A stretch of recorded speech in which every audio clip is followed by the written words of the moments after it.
안녕하십니까. 장민석의 시사전망대입니다. 여러분들께서 제 채널의 구독을 눌러주신다면 저에게는 큰 힘과 격려가 될 것입니다. 오늘은 문재인 대통령의 5년 뒤 모습에 대해서 살펴보겠습니다. 그것을 예측할 수 있는 가장 좋은 방법은 전임자들의 과거를 보는 것입니다. 직전 박근혜 대통령은 2013년 2월 25일 취임했습니다.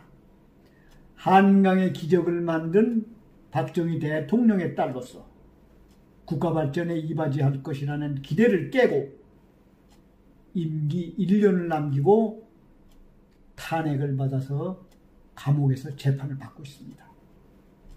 이명박 대통령도 뇌물죄로 재판을 받고 있습니다. 노무현 대통령은 서민적이고 청렴한 이미지로 취임했는데 안타깝게도 임기를 마친 후 극단적인 선택을 했습니다. 그렇다면 문재인 대통령은 향후 어떻게 될까요? 미래를 알려면 먼저 과거를 살펴보라는 소년들의 가르침이 있습니다. 수레의 뒷바퀴는 앞바퀴를 따라가는 법입니다. 자연스러운 이치입니다. 문재인이 전임자들이 걸어갔던 길을 뒤따라갈 것이라는 당연한 예감이 들죠. 좀 더 구체적인 변수들을 살펴본다면 1차로 오는 4월에 있을 총선입니다. 이 선거에서 여권이 압도적인 승리를 거두지 못한다면 곧바로 탄핵이 논의되고 국회에서는 국정조사와 특검이 이루어질 것입니다. 아마 임기를 채우지 못하고 박근혜의 뒤를 따라갈 것입니다. 민주당이 총선에서 승리한다면 2년 후에는 대선이 있습니다.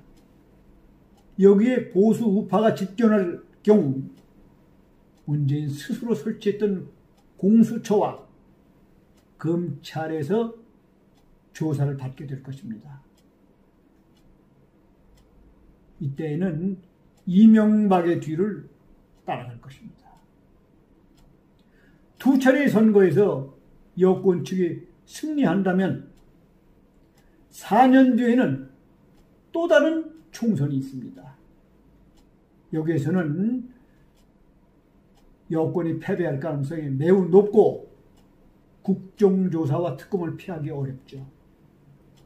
어떤 선거에서도 한 번만 진다면 거대한 폭풍이 몰아닥칠 것입니다. 문재인은 올해 기자회견에서 대통령 퇴임 후에는 잊혀진 사람이 되고 싶다고 했습니다. 하지만 그의 이 소탈한 꿈은 이루어지기 어렵습니다.